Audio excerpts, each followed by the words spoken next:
में आपका स्वागत है। रुक करेंगे इस वक्त की हेडलाइंस पर। कोरोना को लेकर बोले सतपाल महाराज का मेरी छवि धूमिल करना चाहता है विपक्ष, सोशल मीडिया के जरिए फैला रहे मेरे परिवार की झूठी ट्रोल हिस्ट्री की अफवाह। रुद्रपुर में डीएम ने क्वारंटीन सेंटरों का किया औचक निरीक्षण, खाने की गुणवत्ता को लेकर के न्यूज ने उठाए थे सवाल, क्वारंटीन सेंटर में रह रहे लोगों से डीएम ने की बात। सरकार ने लिया धार्मिक स्थल खोजने का फैसला, धर्मगुरुओं ने सरकार के फैसले का किया स्वागत, लोगों से की संयम बनाए रखने की अपील। लालकुआं में अंग्रेजी शराब की दुकान खोलने का विरोध, महालक्ष्मी मंदिर पास दुकान खोलने पर जताई आपत्ति, ग्राम प्रधानों ने दुकान खोलने पर दी आंदोलन की चेतावनी। उत्तराखंड में बढ़ रहा कोरोना का ग्राफ, प्रदेश में 42 और कोरोना संक्रमित मरीज मिलने से हड़कंप, अब संक्रमित मरीजों की संख्या 1085। फिर बदला देवभूमि के मौसम का मिजाज, मौसम विभाग ने जारी किया ऑरेंज अलर्ट, 5 जून से बहुत भारी बारिश के आसार। आप देख रहे हैं के न्यूज, खबरों का सारथी। रुक करेंगे खबरों की तरफ। शुरुआत देहरादून से कर रहे हैं। कोरोना पर सीएम त्रिवेंद्र की समीक्षा बैठक, वीडियो कॉन्फ्रेंसिंग द्वारा समीक्षा बैठक की गई है। सभी जिले में अधिकारियों और डीएम के साथ ये बातचीत भी की गई है। लगातार बढ़ते कोरोना संकट पर एक्शन में सरकार, खबर इस वक्त आपको बता रहे हैं। लगातार बढ़ते, देहरादून से खबर है, कोरोना पर सीएम त्रिवेंद्र की समीक्षा बैठक।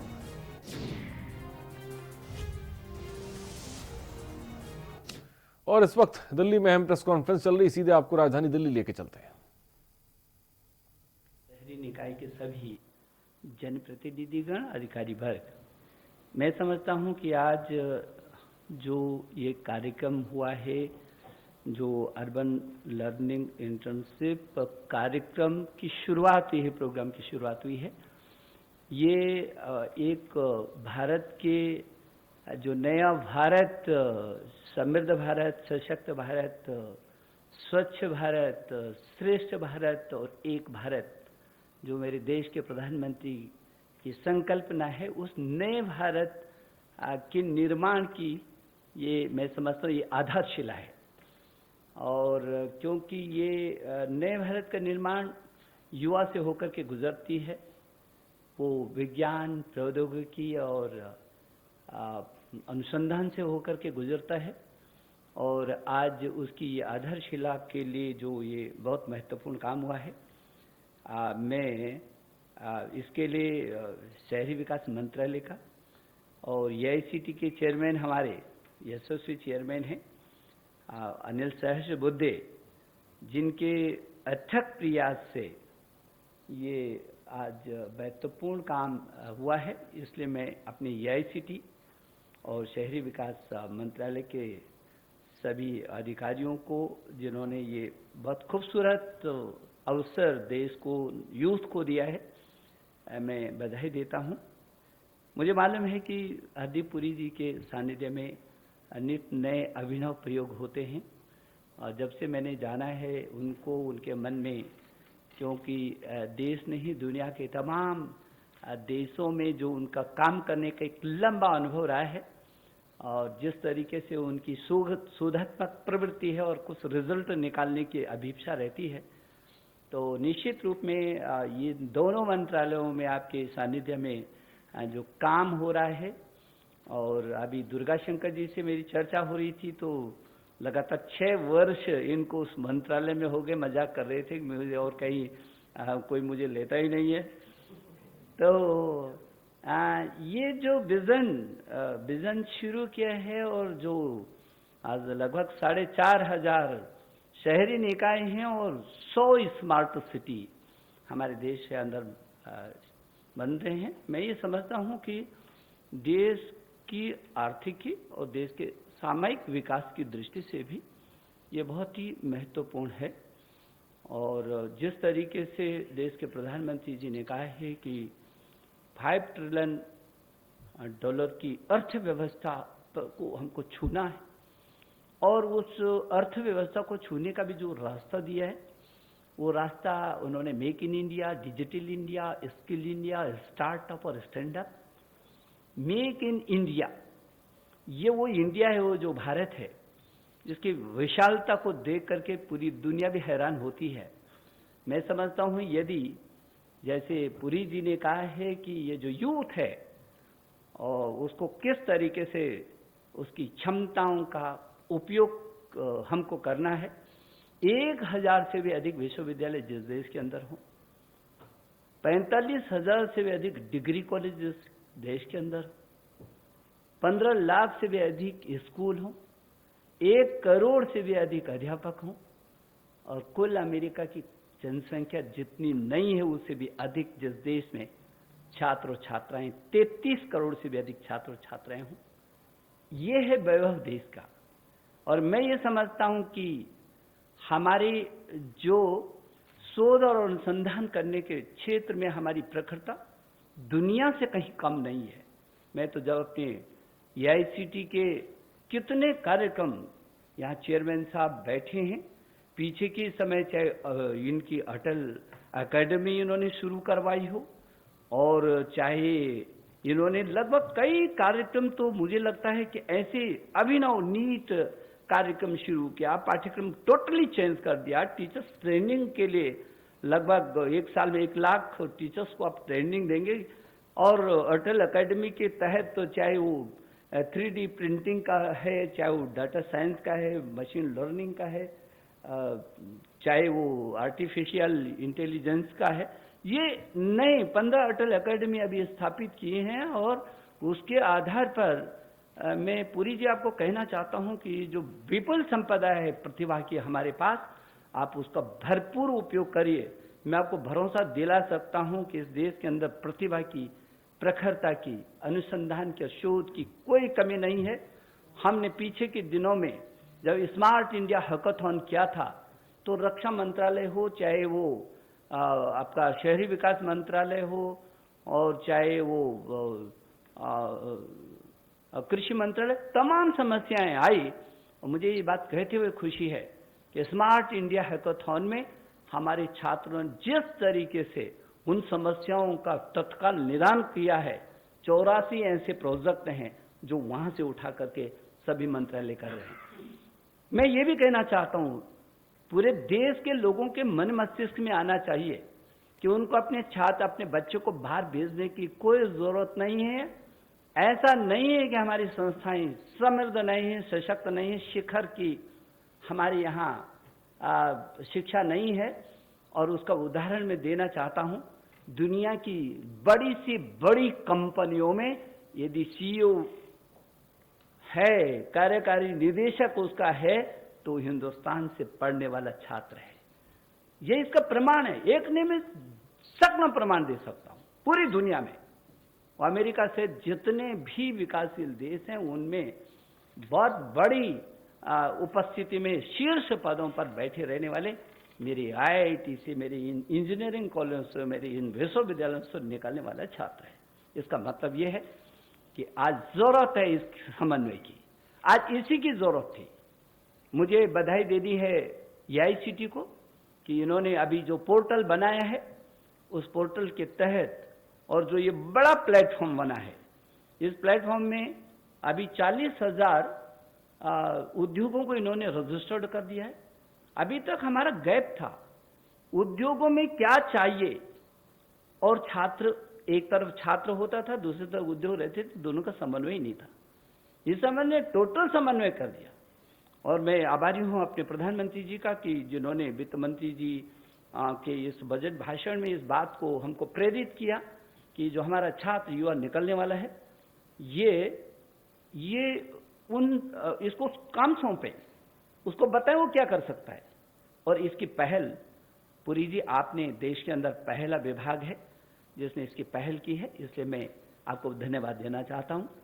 और मुझे भरोसा है कि आपके जो शहरी निकाय हैं और जो आपकी चिंता है, इन छात्रों को, जिसको आप 8 महीने से लेकर के 1 साल, और मुझे लगता है कि जब उनका आप रिजल्ट देखेंगे तो आपको लगेगा कि इनको और आगे ऐसा बढ़ाना है कि यही जिस शहरी विकास की आप अभी आंकड़े बता रहे थे कि वो देश की अर्थव्यवस्था में GDP में एक महत्वपूर्ण भूमिका निभा रहा है, तो ये जो छात्र है, ये जो मेरा इंजीनियरिंग से निकलने वाला, मेरी विश्वविद्यालय से निकलने वाले जो छात्र हैं, वो आपकी एक ऐसी संपत्ति बनेगा, ऐसी एक शिखर तक का वो बनेगा।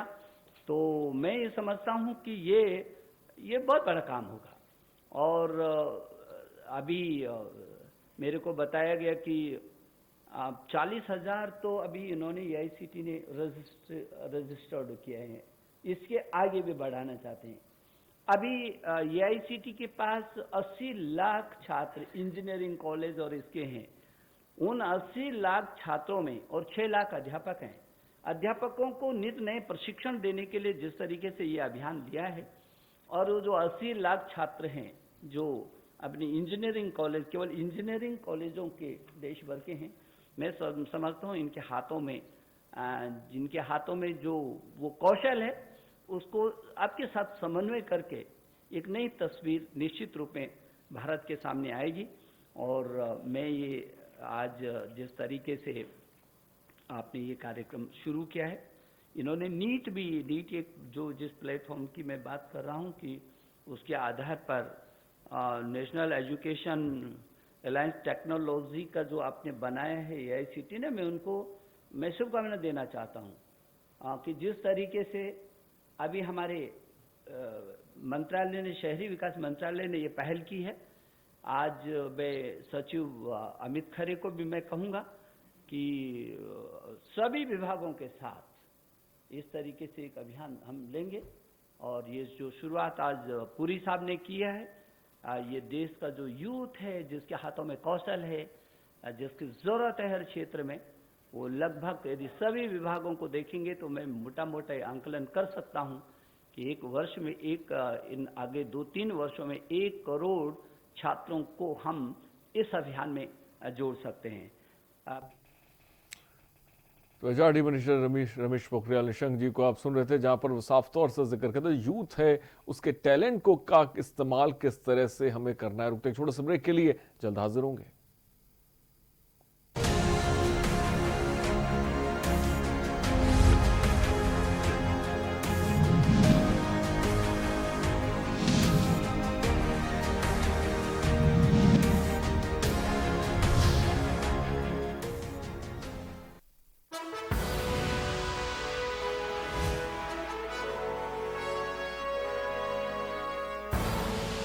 आप देख रहे हैं के न्यूज, खबरों का सारथी। मुद्दा एक, बहस एक, नतीजा क्या होगा? कोरोना से तो बचेंगे, पर तरीका क्या होगा? अड़ी का मंच, कोरोना पर जबरदस्त पंच। देश के दिग्गज बताएंगे वायरस को कैसे हराएंगे। अड़ी, क्योंकि हमें है देश की पड़ी। शाम 6 बजे TV9 भारतवर्ष, अब तो सब देख रहे हैं।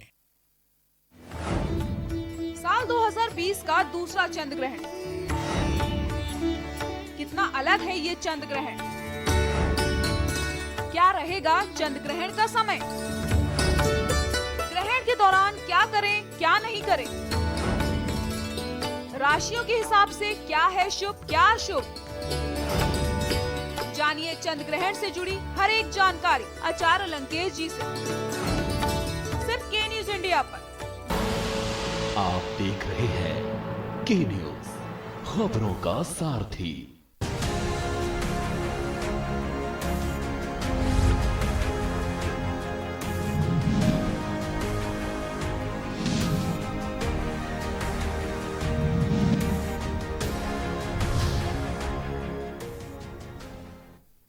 ब्रेक के बाद आपका स्वागत है। देहरादून से खबर। कोरोना पर सीएम त्रिवेंद्र सिंह की समीक्षा बैठक, वीडियो कॉन्फ्रेंसिंग के जरिए समीक्षा बैठक की है। सभी जिले के अधिकारियों और डीएम के साथ बातचीत की है। लगातार बढ़ते कोरोना संकट पर एक्शन में सरकार नजर आ रही है। सभी जिले के अधिकारियों और डीएम के साथ बातचीत की गई है। लगातार बढ़ते कोरोना संकट पर एक्शन में सरकार है, और इन सब के बीच सीएम त्रिवेंद्र सिंह रावत ने समीक्षा बैठक भी की है। कोरोना पर ये समीक्षा बैठक है, जहां पर तमाम डीएम से, तमाम अधिकारियों से सीएम जायजा ले रहे हैं कि आखिर जमीनी स्तर पर क्या करने की जरूरत है, जब कोरोना संक्रमण के मामले लगातार बढ़ते जा रहे हैं देश में और प्रदेश में और तमाम शहरों।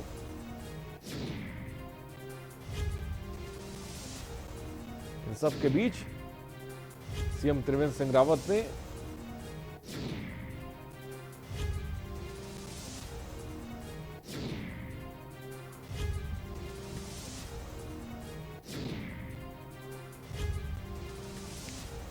राजेश वर्मा विशेष संवाददाता देहरादून से अधिक जानकारी के साथ जुड़े। राजेश, अब क्या जानकारी है कोरोना पर? सीएम ने समीक्षा बैठक की है। बिल्कुल आरिश, मैं बता दूं कि ये सुबह 11 बजे की बैठक का सिलसिला जो है लगातार मुख्यमंत्री त्रिवेंद्र सिंह के आवास पर जो है वो चल रहा था, लेकिन बैठक जो है वीडियो कॉन्फ्रेंसिंग राजेश, आपकी आवाज हम तक साफ नहीं आ पा रही है, हम आपसे फिर से जुड़ने की कोशिश करेंगे। फिलहाल खबर इस वक्त आपको बता रहे हैं, सभी जिले के अधिकारियों डीएम के साथ बातचीत की है सीएम त्रिवेंद्र सिंह रावत ने। कोरोना को लेकर ये समीक्षा बैठक की गई है जो काफी अहम और काफी खास मानी जा रही है।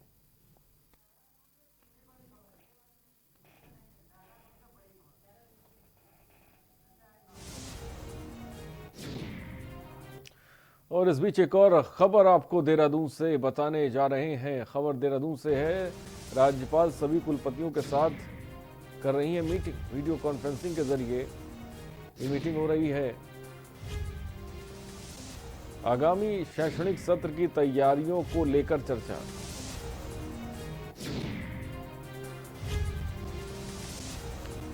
खबर इस वक्त आपको बता रहे हैं,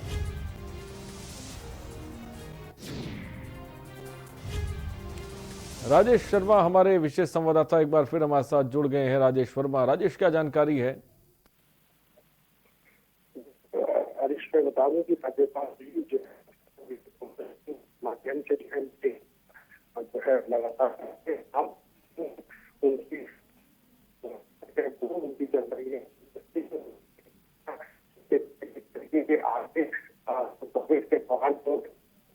राजेश, आपकी आवाज हम तक साफ नहीं आ पा रही। फिलहाल शुक्रिया जुड़ने के लिए। यूनिवर्सिटी की कार्य योजना को लेकर चर्चा हुई है, कुलपतियों के साथ अहम मीटिंग हुई है, वीडियो कॉन्फ्रेंसिंग के जरिए ये मीटिंग हुई।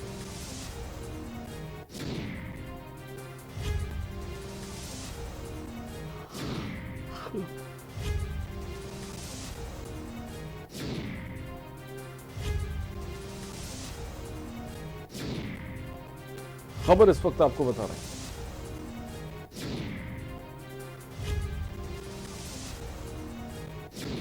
आगामी शैक्षणिक सत्र की तैयारियों को लेकर ये चर्चा की गई। यूनिवर्सिटी की कार्य योजना पर भी चर्चा की गई है।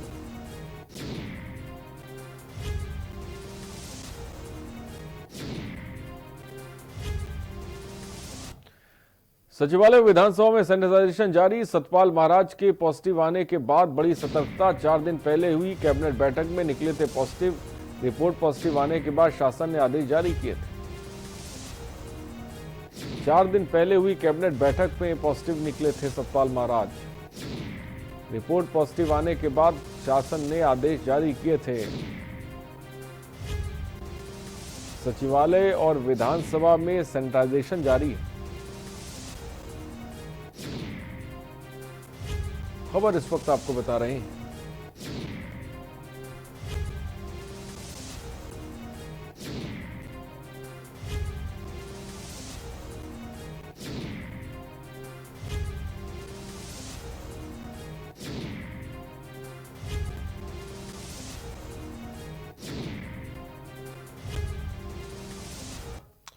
और देहरादून से खबर है, मौसम विभाग ने जारी किया पूर्वानुमान। अगले 3 दिन कई जगहों पर हो सकती है बारिश। आज पौड़ी और नैनीताल में जताई जा रही भारी बारिश की संभावना। मौसम विभाग ने जारी किया ऑरेंज अलर्ट।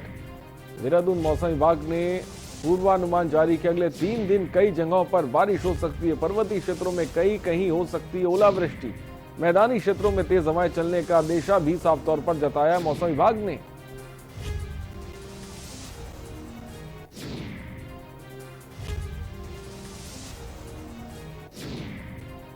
मौसम विभाग ने अंदेशा जाहिर किया है। अगली खबर की तरफ बढ़ रहा है। आगामी 8 जून से तीर्थ स्थलों में यात्रा को लेकर छूट दिए जाने से केदारनाथ तीर्थ पुरोहित समाज में डर बन गया है। उनकी माने तो पूरे देश में कोरोना महामारी फैल रही है और यात्रा शुरू होने के बाद देश के विभिन्न राज्यों से श्रद्धालु धाम पहुंचेंगे, जिसके बाद कोरोना महामारी और ज्यादा बढ़ जाएगी। केदारनाथ तीर्थ पुरोहित समाज में कोरोना को लेकर डर। जून माह में किसी भी प्रकार की यात्रा न खोलने की मांग। केदारनाथ तीर्थ पुरोहितों ने डीएम से की मुलाकात। कोरोना से तीर्थ पुरोहित और स्थानीय लोगों में बना डर।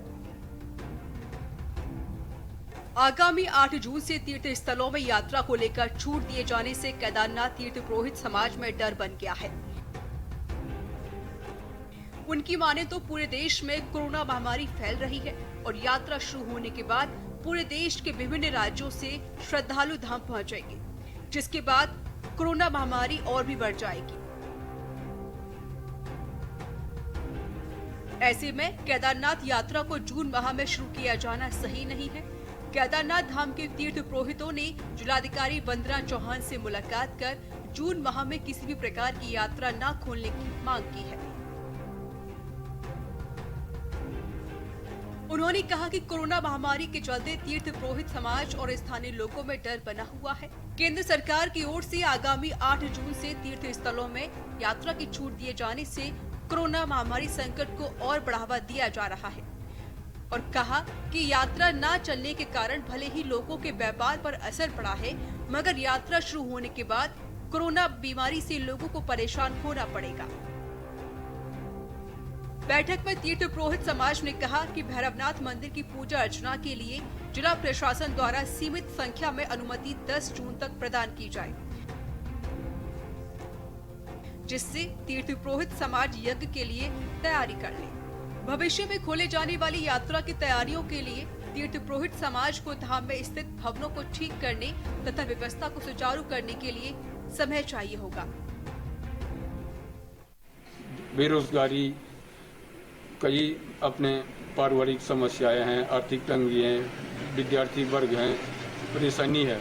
और इस समय अब जो भी ये तो शासन प्रशासन का निर्देश है, पर अब नहीं ये है कि इस समय थोड़ा जून जुलाई तक, क्यों बरसात के टाइम पे बहुत संक्रमित बता रहे हैं, आगे से जो रिपोर्टें आ रही है, तो आगे उस मौसम समय अनुकूल दे करके जो है उस हिसाब से यात्राएं जो है, जो भी शासन प्रशासन का दिशा निर्देश मिले केंद्र से, पर यहाँ की भौगोलिक स्थिति देख करके बरसात के बाद यात्रा शुरू हो सकती है। अब उसमें तो सर ऐसा है कि एक तो जो कोरोना का वो चल रहा है, उसमें जो है ये काफ़ी बड़ा मतलब उसमें चल रहा है, तो इसमें व्यवस्थाएं होनी चाहिए, तो तब जाके कुछ व्यवस्थाएं हमारे पास कुछ नहीं है, तो ऐसे में तो महामारी।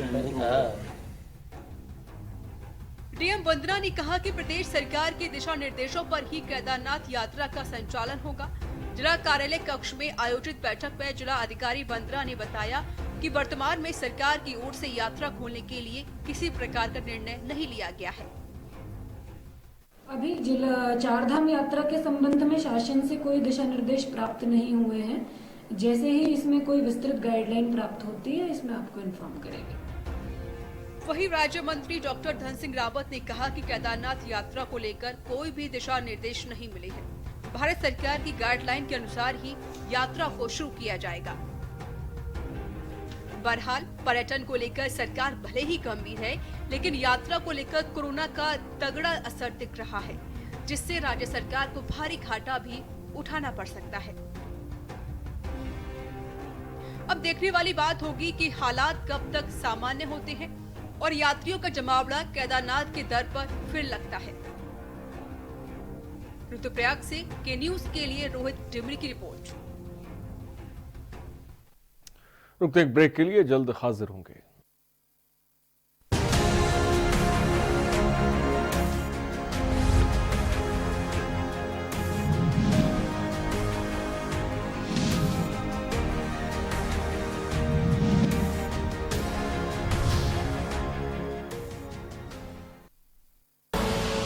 आप देख रहे हैं के न्यूज, खबरों का सारथी।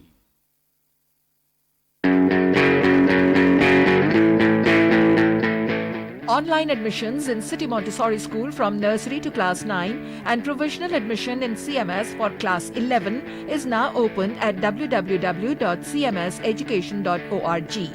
Online classes in CMS from class 9 to 12 will continue till 30th of June. Free of charge online CMS summer camp for nursery to class 8 will run from 18th of May till the 30th of June. जिसने पूरी दुनिया को तड़पाया, उसके पर्दाफाश का हमने बीड़ा उठाया। कोरोना पर चीन का कच्चा चिट्ठा हम खोलेंगे, खुलकर बोलेंगे। जानलेवा वायरस वाला किलर अब बच के जाएगा किधर? कोरोना पर चीन एक्सपोज, TV9 भारतवर्ष पर हर रोज। TV9 भारतवर्ष, अब तो सब देख रहे हैं। आप देख रहे हैं के न्यूज, खबरों का सारथी।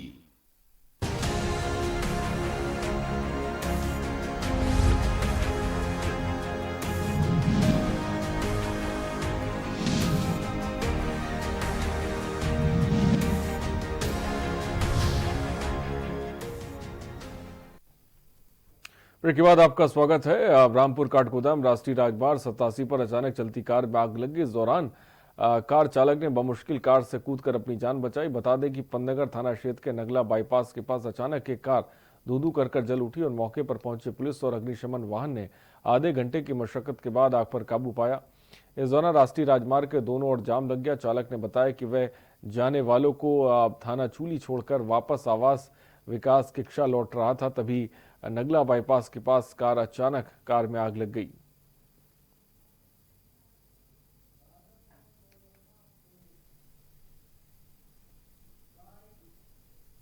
चूली से आ रहे थे, चूली से आगे अपने कोई रिलेशन में थे, उनको छोड़ के आना था।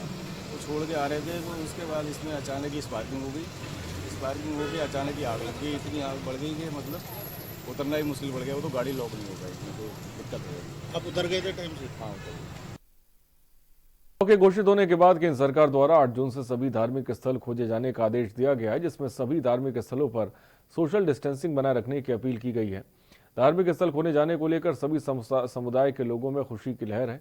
हिंदू धर्मगुरु और मुस्लिम धर्मगुरु धार्मिक स्थलों पर कोरोना महामारी को देखते हुए लोगों से संयम बनाने की अपील कर रहे हैं। सोशल डिस्टेंस के साथ मंदिर और मस्जिदों में प्रवेश करें। हिंदू धर्म महामंडलेश्वर मैत्रेयी यति जी ने धार्मिक स्थल खोले जाने पर सरकार का आभार जाहिर किया। भगवान के दर्शन करने वाले भक्तों को भी इस महामारी के चलते सोशल डिस्टेंस का ख्याल रखने की सलाह दी। वहीं बिना मास्क के मंदिर में प्रवेश न करने की अपील की। तो मुस्लिम धर्मगुरुओं ने मुफ्तियों ने भी मस्जिदों में कम संख्या में पहुंचकर उचित दूरी बनाकर नमाज अदा करने की अपील की और बुजुर्गों और बीमारों को घर में इबादत करने की सलाह दी। साथ ही मस्जिद में सोशल डिस्टेंस बनाए रखने की अपील की।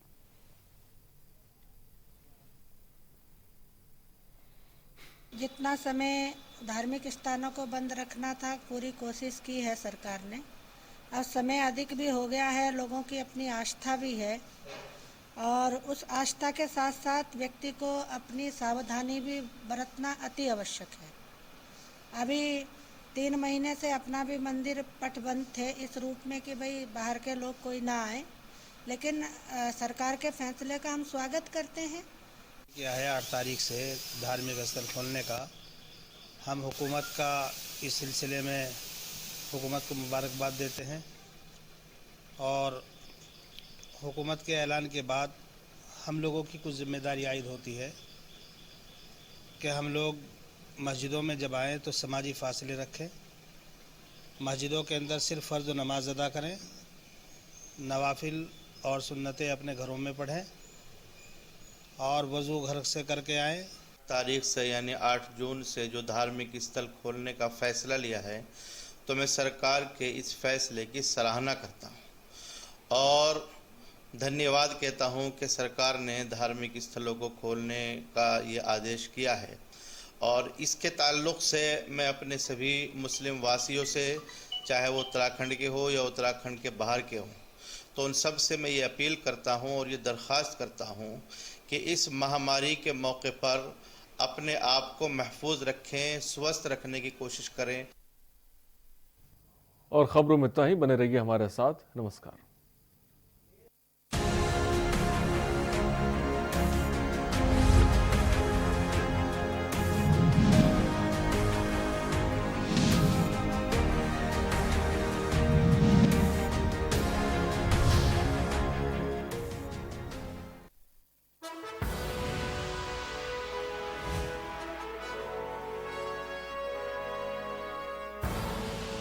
आप देख रहे हैं के न्यूज, खबरों का सारथी।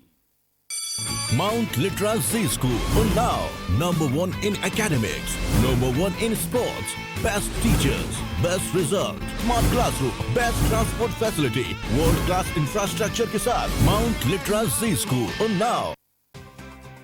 IPL पान मसाला, इसमें है शिमोगा की मशहूर सुपारी, केरल के बागों से इलायची, सोलन के जंगलों से उत्पादित शुद्ध कत्था, असली फूलों की खुशबू और प्योर चंदन के तेल से निर्मित 0% निकोटीन, 0% टोबैको युक्त IPL पान मसाला।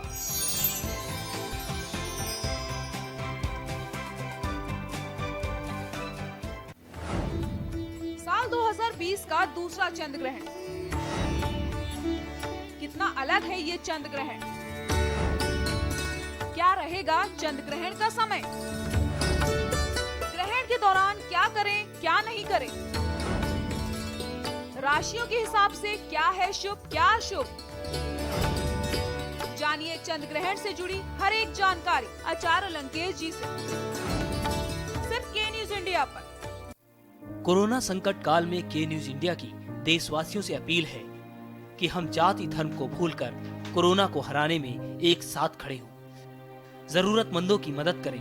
कोरोना के खिलाफ जंग में हम अपना योगदान दें। हम सब मिलकर लड़ेंगे और मिलकर जीतेंगे। केबल ऑपरेटर्स जो पहुंचाते हैं आप तक हमारी हर बात, सजगता और समझदारी जिनकी है पहचान, जो है कोरोना योद्धा, जो है जिम्मेदार। इन कोरोना योद्धाओं को के न्यूज का सलाम। आप हैं तो हम हैं, आपके बिना हम कुछ नहीं। देश भर के केबल ऑपरेटर्स कोरोना योद्धाओं का के न्यूज की तरफ से हार्दिक अभिनंदन।